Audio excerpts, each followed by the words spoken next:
जी अमरीश जी, ये आम आदमी पार्टी ने जितनी जगह चुनाव लड़े हैं और ओपिनियन पोल्स का जो अभी बता रहे थे कि पिछले बार भी उनके बारे में कहा गया, अगर वो सब अगर डिटेल्स अगर आ जाएगा तो आपको पता चल जाएगा कि आम आदमी पार्टी हर चुनाव जीत रही होती है और हर चुनाव में वो 200 150 300 पार हो जाता है, हो जाती है बीजेपी, और कोई चैलेंज करने वाला नहीं है।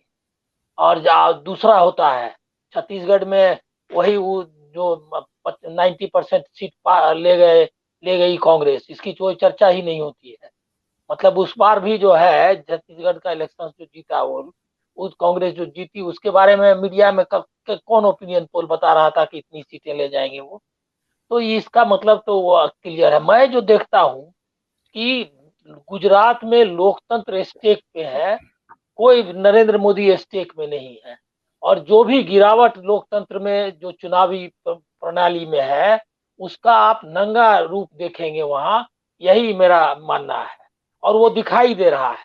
अभी आप लोगों में किसी ने ध्यान नहीं दिया होगा, चुनाव आयोग एक दिन में उनका त्याग पत्र, वो पंजाब कैडर के हैं, पीएमओ में है अरुण गोयल, आज उनकी बहाली हुई और एक दिन में उनका त्याग पत्र वगैरह सब क्लियर हो गया। लोग उस जो अखबार जागरण में मेरे ख्याल में छपा है, या जो भी अखबार जो कि समर्थक है भाजपा का, उस अखबार को ये लिखना पड़ा कि ये इतिहास में पहली बार हुआ है कि इतनी फुर्ती से जो है बहाली तय हो और एक दिन में वो एग्जीक्यूट हो जाए। तो ये तो है कंट्रोल उनका, जो जिस तरह से उपयोग कर रहे हैं वो अरुण गोयल, पीएमओ के चुनाव आयुक्त बहाल कर लिए गए हैं। अब उसका क्या अर्थ है नहीं है वो, आप उसको कैसे कहें हम। दूसरी बात ये है कि जो मॉडल, जो गुजरात मॉडल है और हिंदुत्व, दोनों मुझको लग रहा है, जो प्रधानमंत्री के ही भाषण से, मैं वहां मतलब वीडियो से कह सकता हूँ, वहां तो मैं जमीन पर हूं नहीं, इसीलिए उसके बारे में नहीं कह सकता, लेकिन उससे ही जाहिर होता है कि दोनों मॉडल, दोनों चीजें फेल साबित हो रही हैं। और जो रेस्पॉन्सिव भीड़ की बात कर रहे थे प्रदीप जी, वो रेस्पॉन्स एकदम नहीं है। आज के वीडियो में भी देखेंगे, बार बार वो उकसा रहे हैं कि लोग ताली पीटे, कोई ताली पीट नहीं रहा है और सब अगल बगल देख रहा है। जो थोड़ा बहुत वीडियो आया, वो तो वीडियो भी अब तो भाजपा की ही तरफ से वीडियो मिलते हैं ना। कोई आपको तो अपना कैमरा किसी ने लगाना ही बंद कर दिया, चैनल वालों ने। और भीड़ में लोग जो आए हैं उनसे जो, जिसको कि एक तरीका था कि पब्लिक वॉक्स पॉप जिसको बोलते हैं, ये मैं इसकी भाषा में, टेलीविजन की भाषा में, वो तो अब बंद ही हो गया। कोई पूछने नहीं जाता कि आप कहाँ से आए, कौन लाया आपको। ये न्यूज रिपोर्टिंग का तो खत्म हो गया है। तो ये आप लो जाते हुए, और उसके उसके बरक्स आप चैनल्स पे डिबेट देख लीजिए, ओवैसी का कोई स्टेक नहीं है गुजरात में।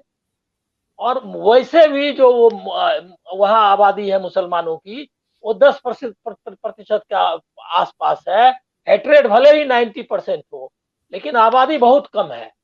और उस आबादी आबादी को के प्रतिनिधि बनना चाहते हैं ओवैसी। लेकिन ओवैसी को आप देख लीजिए कवरेज, आप जरा इसको देखिए कि जो लेवल प्लेइंग फील्ड कहते हैं, वो किस तरह नहीं है। वो मीडिया में देखिए, खर्च की बात तो आप जाने ही दीजिए, भीड़ से ही पता चलता है।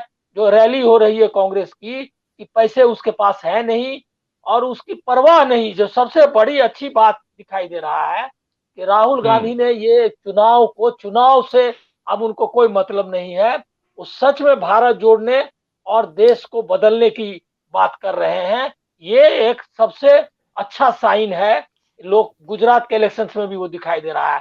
वहां भी जो उन्होंने भाषण किया, उसमें जबरदस्त आप एक समन्वय, जो विचारों का समन्वय है, वो दिखाई देगा। उन्होंने आदिवासी और बनाम वनवासी, ये मुद्दा रखा कि वनवासी बोलते हैं भाजपा के लोग, और इसका क्या अर्थ है।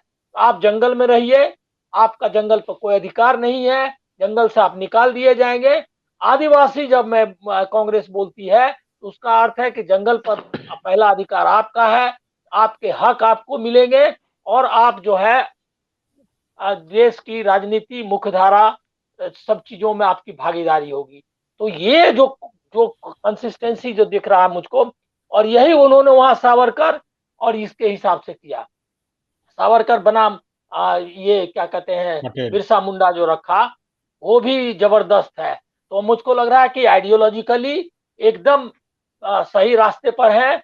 अब ये कांग्रेस जीतती है हारती है वो अलग मुद्दा है, लेकिन एक अल्टरनेटिव 2024 के लिए कांग्रेस ही है। ये जो है आइडियोलॉजिकली सिद्ध करने में राहुल कामयाब होंगे। दूसरी बात ये है कि आप देखिए कि क्या कह रहे हैं ये, मतलब लोगों ने रखा मोदी जी के बारे में। और भी भाषण का जो आप देखेंगे, जो जिस तरह से वो रख रहे हैं, उसमें कोई कंटेंट नहीं रहा। जो क्योंकि 27 साल के बाद आप ये नहीं कह सकते ना कि इस सरकार ने जो नहीं किया है वो हम कर देंगे।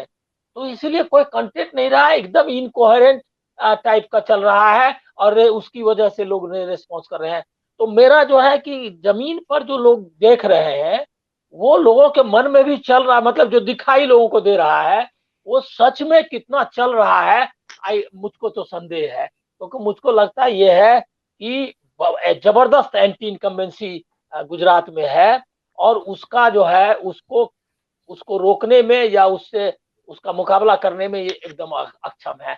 तीसरी बात मैं खाली एक ऐसे ही कहूंगा कि हम मुझको लग रहा है सत्येंद्र जैन जेल में है।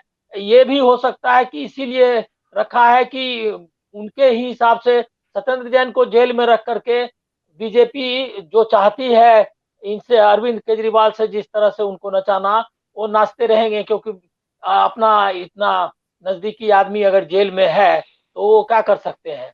तो उसके हिसाब से वो हमको जो कहा किसी ने कि कहीं चैनल पे चल रहा था कि पूछा किसी ने कि भाई आपकी लिस्ट जो है बन के आती है वहां से, क्या कमलम से बन के आती है जो प्रदेश कार्यालय है भाजपा का, वो उससे आ रही है क्या आम आदमी पार्टी की सूची।